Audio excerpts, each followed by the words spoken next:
So every Wednesday, I co-host a business live stream called The Underdog Journey on Facebook. This week, we had the pleasure of interviewing Chris Morgan of MorganPipes.com and maker of the legendary Morgan Bones pipes. And as part of this, we're giving away one of his pipes. Now, he sent this to me, and this could have anything in it. I don't know which model this is. It's a complete surprise, and hopefully the winner will be surprised. So, if you want to win this mystery Morgan Bones pipe, all you have to do is you have to be at least 21 years old. That's just a general rule, I think. You need to subscribe to this channel, just, because that's how these things go, right?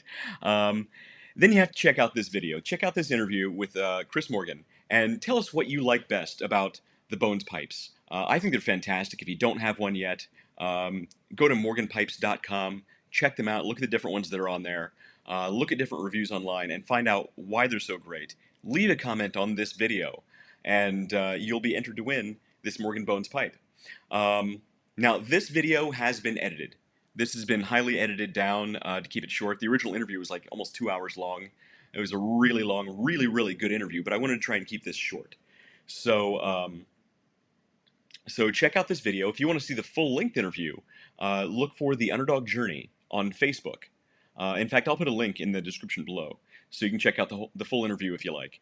It's really, really good. Chris is an amazing guy with just tons of great information. We're going to have him on again in the future, because he's just a wealth of information. But leave a comment. Let us know what you love best about Morgan Bones pipes. You have until March 16th at 6 p.m. Eastern. So that's next Wednesday, March 16th, 2022, at 6 p.m. Eastern to enter, to leave your comment on this video. And that evening, on The Underdog Journey on Facebook, we'll be announcing the winner of that pipe.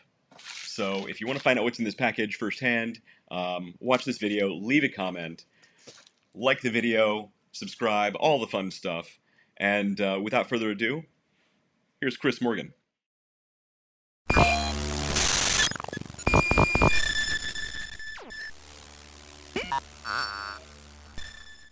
So Chris, yeah. Again, thank you for joining us. Can you tell us about Morgan Pipes? Yeah, so I started, well, let's see, how far back do we go? It's a tiny little glass, man. You need to get some bigger glasses. He needs a man-sized glass. Chris, you have no idea.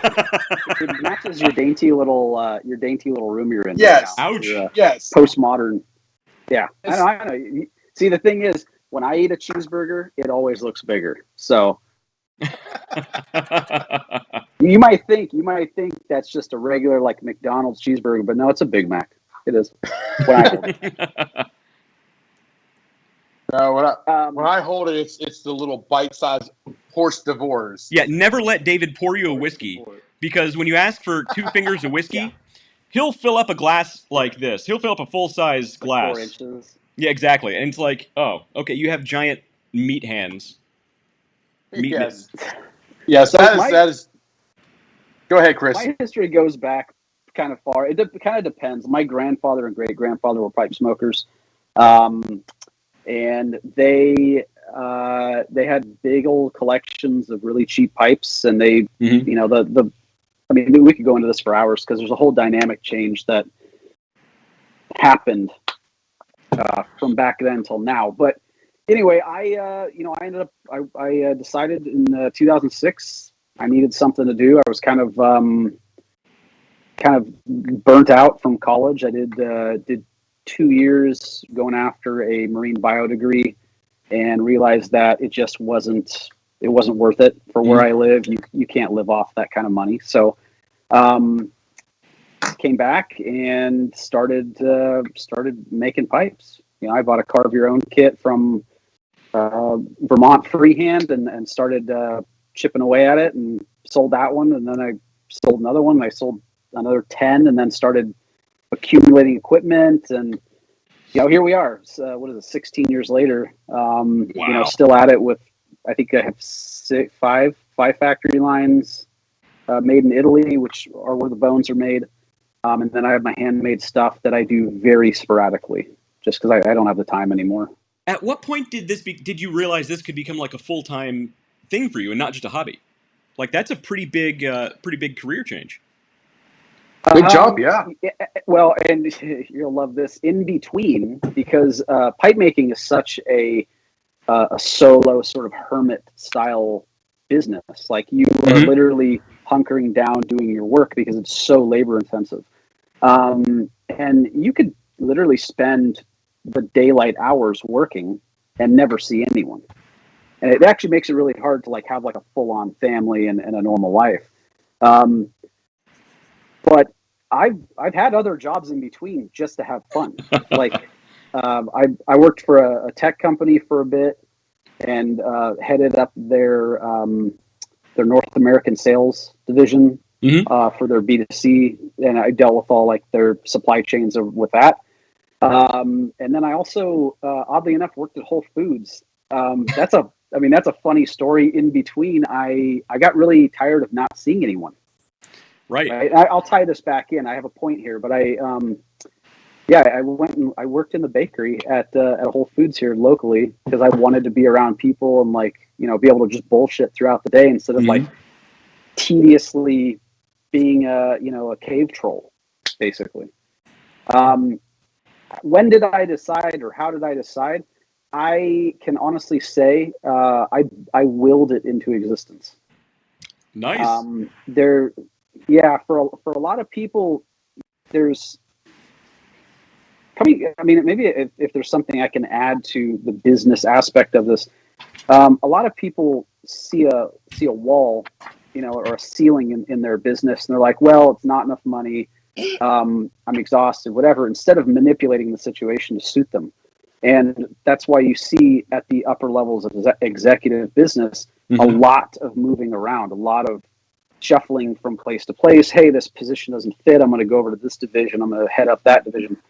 And I kind of took a piece out of that playbook and just said, you know what? I don't really want to, I don't want to stop doing this. I mean, I'm relatively good at it, I think, and I enjoy the community, and that's where we went. So I was making handmade pipes until about 2009. And I kept making handmade pipes the whole time. But at that point, I kind of realized I started developing a new product called the Briar Cigar. It's a cigar-shaped pipe. It's not the first cigar-shaped pipe, but it is the only and the original The Briar Cigar. I will state that. I went and did the crazy thing of getting a patent. And if you're familiar with that entails, it is exceptionally expensive, and it takes a ridiculously long time. But I did it, and it was just the crazy thing I was doing at the time. Ended up being awarded the patent 4 years later. And a couple years later, I wanted to do a factory line of pipes. So those went to, instead of me making them here by hand, they went to Italy through some friends, and they started making them. And that way I could bring the cost down. And then I started bringing in other lines, Blackjack, which is sort of like a traditional mid-grade line in like maybe the $120 market. Had those made, and I still had people saying, "Hey, I can't afford these. They're too expensive." I'm like, "Well, shit, I don't know what to do then," because the prior line in between the handmaids and Blackjack for my Raw series, which is the precursor to the Bones line. Sort of, it was a throwback a little bit when I came out with it. The Raw line was pre-made stems that I would finish, and then I would make the bowl portion. And those were much cheaper than my handmaids, but still not as cheap as Blackjack, which is why Blackjack came out. Shortly after Blackjack, I think it was like 2 or 3 years later, I made the decision to just, like with a friend of mine, to he suggested like, "Hey, you need to do like a bare bones line of pipes, something really, really inexpensive." Yeah. And I looked around with my guys, and they had barrels upon barrels of old Stummels from the 60s, 70s, 80s, 90s, whatever, that just weren't good enough to finish as like first grade pipes. And I said, "Hey, I want those." And like, "Why? Why do you want them? We just burn these, like they use them for fuel sometimes." Yeah. I was like, "I'll take them, stem them up, send them my way." And I started checking them out, and we were talking. A friend of mine who's now passed. He said, "Man, you you got to sell those, man. You got to like something bare bones. You got to sell them. You should make them like $49. And we were drinking at the time, and I was like, I'm gonna make them $39. Screw it. We'll see what happens. Make them so ridiculously cheap that people won't even question it. And here we are. 6 years later. Tell us about that process. So you buy these pipe parts that are, a certain creator doesn't want. Tell us about your process. So I'll generally have, shipment of maybe a few thousand pipes come in, and they're all ready, sorted, finished, double checked, triple checked, and then I check them again. And then they go up, and it depends. Like sometimes I'll have 25 shapes that'll go up. And I actually don't like doing that because that is a ragged day for me. Mm-hmm. 2 days.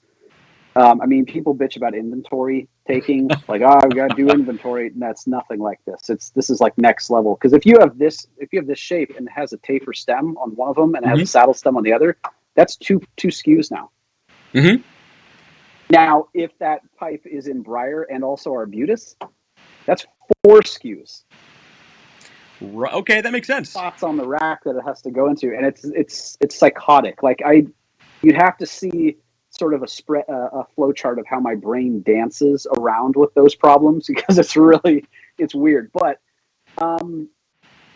yes, having that constant rotation of new stuff is a big thing, and generally my supply is less than the demand, and that changes all the time. So this isn't something like you couldn't analyze. It's different from another business in that way. So let me ask you, you said you have a factory in Milan or near Milan? It's above Milan. It's near the Swiss border. Okay. It's not mine. I don't own it. These are a group of friends that I've had for like a decade. As far as Morgan Pipes goes, is it just you, or do you have like logistical people to handle all this stuff for you? No, it's just me. I've done it solo the whole time. I've never had employees. I don't want employees. To be honest, I don't trust anyone else with my customers. Yeah. So customer service for me, both giving and receiving, is number one, period. There's a thing that I reference a lot, and it's a Dale Carnegie quote. Give them the pickle.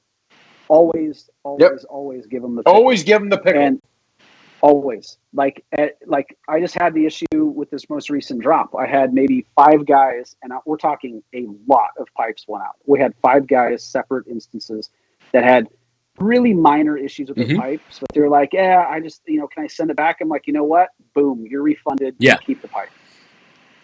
Because for me, it's maybe I'm losing $100, but I'm also gaining the next 5 years of their business. And yes, for them, exactly. It makes them feel good and appreciated. And I'm not doing it to make someone feel good. I'm doing it because I genuinely give a shit. But for everybody watching, we're going to give away this. I don't even know what shape this is from Morgan Pipes. This is a Bones pipe we're going to give away. All you need to do is follow this channel. You need to like this video and leave a comment about why you love Morgan Pipes. And you could possibly win this pipe. We'll be choosing the winner at random next week, March 16th.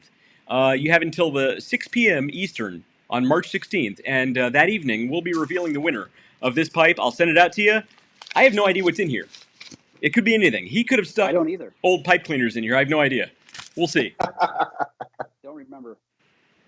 It'll be a good time no matter what. And whoever wins a pipe, we hope that you come back and at least let us know what the prize was, so we can see it. So that's gonna be a requirement as well. Like, follow, subscribe, share, all the fun stuff. Hit all the ding dongs. Let's come back.